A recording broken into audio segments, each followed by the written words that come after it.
मुझे आपसे कुछ खास बात करनी है। प्रिया सब समझ जाती है और कहती है, अभी नहीं, अभी दिन है, तुम रात के 10 बजे आ जाना।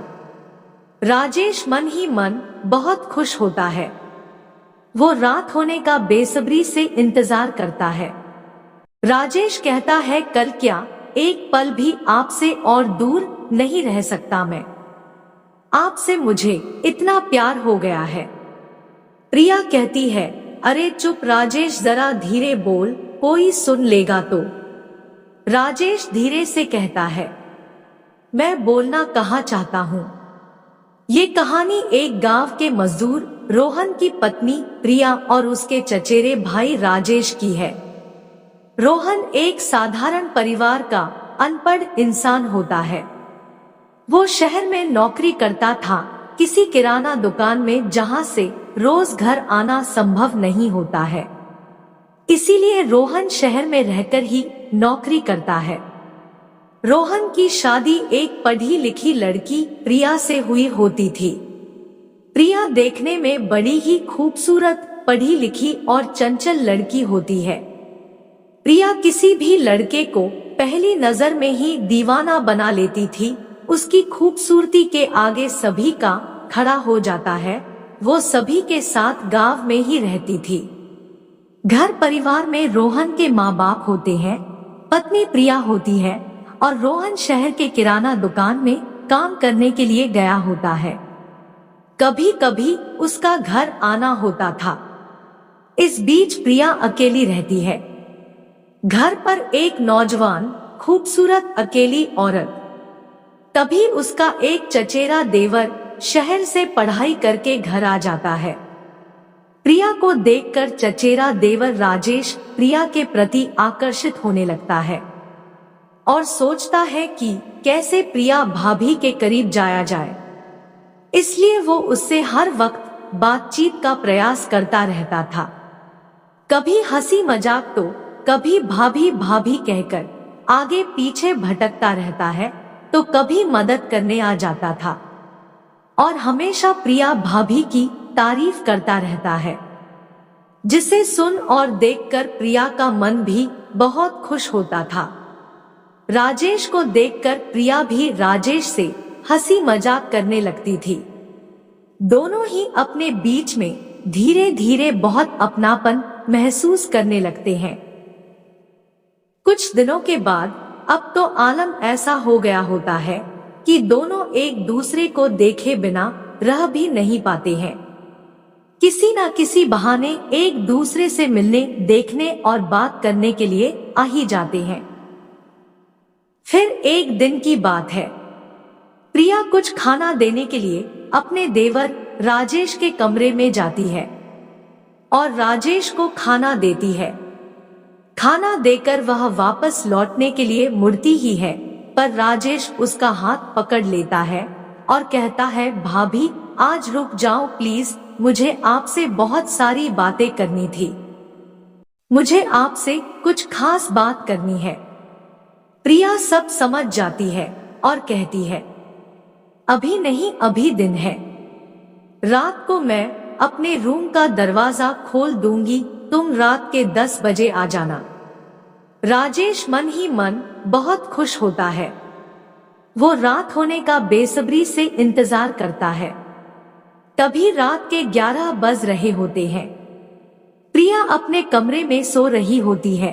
तभी खिड़की से कूदने की आवाज आती है। प्रिया डर के मारे उठकर बेड पर बैठ जाती है। प्रिया चिल्लाने को होती ही है कि राजेश प्रिया के मुंह पर जोर से हाथ रख देता है और कहता है, अरे भाभी मैं हूँ राजेश। प्रिया शांत होती है। राजेश धीरे धीरे प्रिया के मुंह से अपना हाथ हटाता है। प्रिया कहती है, अरे देवर जी, इस तरह आपको खिड़की से आने की क्या जरूरत थी? मैंने तो पहले ही दरवाजा खुला रखा था, चुपचाप दरवाजे से ही अंदर आ जाते ना। राजेश हल्की आवाज में कहता है, नहीं भाभी, दरवाजे के पास आंगन में चाचा चाची सोए हुए थे, इसीलिए मेरा उधर से आना संभव नहीं था। इसीलिए मैं इधर से आया। प्रिया कहती है, अरे पर इतना रिस्क लेने की क्या जरूरत थी? मैं कहीं भागे थोड़ी जा रही हूँ, यही तो हूँ। कल आ जाते। राजेश कहता है, कल क्या, एक पल भी आपसे और दूर नहीं रह सकता मैं। आपसे मुझे इतना प्यार हो गया है। प्रिया कहती है, अरे चुप राजेश, जरा धीरे बोल, कोई सुन ना लेगा तो। राजेश धीरे से कहता है, मैं बोलना कहाँ चाहता हूँ भाभी, मैं तो आप में चुपचाप समा जाना चाहता हूँ। सुबह से शाम और रात से सुबह तक आपके सामने, आपकी बाहों में रहना चाहता हूँ। ये सब सुन के प्रिया कहती है, अच्छा ये सब इश्कबाजी की बातें छोड़ो, सुबह जल्दी उठना भी है, मैं सोने जा रही हूँ। राजेश कहता है, आज रात मैं कहाँ सोने दूंगा भाभी। और राजेश अपनी भाभी को अपनी बाहों में लेता है। दोनों एक दूसरे में समाने लगते हैं, जैसे दोनों पति पत्नी हो। धीरे धीरे राजेश अपनी भाभी को इतना रोमांचित कर देता है कि मानो प्रिया में अब जान ही ना हो। वो बस इस तरह बेचैन हो जाती है कि जैसे खुद को राजेश के सामने समर्पित कर देती है।